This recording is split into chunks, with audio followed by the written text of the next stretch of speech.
this video, we're just going to have a brief look at preparing a trace. So I'm going to shoot over to the computer and just show you simply how to simplify a drawing using a stamp tool. One of the other tools that you might want to look at is flocking. And there's a couple of other methods that you can use. And if you like Photoshop, you can use a filter to be able to easily simplify a photo quality image into a basic line diagram. But this is a very, very simple, quick solution, and I hope you find it helpful. What we're going to look at here is some question that I've been getting quite often from students as to how do you go about doing a trace when the picture is extremely complex. So for example, on the screen you can see we have this picture of a lion, and what is the easiest way to make it simple to do the trace? So I'm just going to show you a very basic trick that can be quite helpful. So let's put this at 50% so that you can see better. Okay, so I'm going to make a duplicate copy. So I'm going to go to Control C, Control V, and then what I'm going to do is just move the original out the way and put the copy over here closer to you so you can see better what I'm going to do. Okay, so all I'm going to do is just a very, very basic thing. I can increase the contrast a little bit. I can lighten the picture up. That'll help a lot to get more detail in, especially in the darker areas. But we can just use a simple tool. So let's just give this a bit of a go. So I'll try lightening it up first. So I'm going to pick white. Okay, there we go. And then I'm going to get a brush. And I'm going to use my favorite brush. You guys that know me know that my favorite brush is this one in the center, the colorizing brush. I'm going to make sure it's at 60%, which is what I always do, and I make it as big as possible.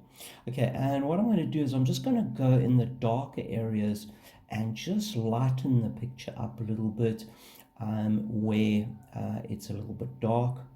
And so I'm just going to work just on the dark sections. I want to stay away from the light sections completely. Just in these dark sections. Yeah, sort of around there. I'm just lightening it up a little bit. Okay, not too much. Okay, and then what we're going to do is I'm going to click on the effects button over here on the side. Okay, so that's over here. Click on effects. And on the effects bar, I'm going to choose stamp, which is down by the S's. Okay, so basically this creates a 2D picture. As you can see, it's black and white. And the main reason for choosing this is that our trace is done on tracing paper, and the tracing paper is only one color, and we only put one color onto the skin. So that's really what we want, is we want a stamp, but we want a reasonable amount of detail. So you click on the details section, and in the details section you have a few choices, and depending on your picture you can adjust these quite a lot. So I've put the transparency at 50%, and again you can play with that. And the light dark balance, I've got it really low, down at 4, and you can try around 3, 4, 5, somewhere around there, but it goes all the way up to 100. And then the smoothness, I want it pretty accurate, so I want the smoothness pretty small as well. Okay, so it's quite simple. So what I'm going to do, I'm just going to go and choose a color.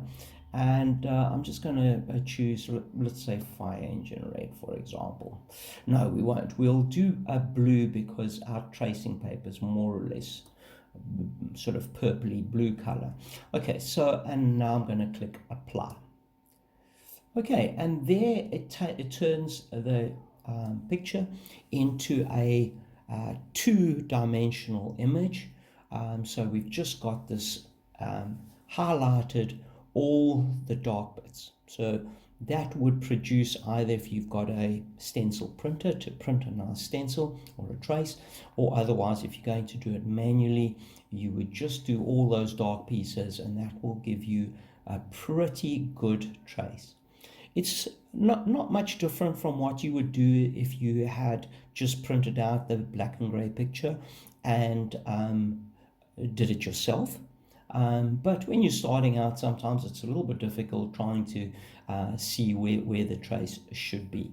So hopefully this little video is helpful and that it helps you to do better traces. I hope you've enjoyed this video and that the information was helpful and you're able to use it going forward, and it's a stepping stone for you to improve and to get better as quickly as possible. All the best.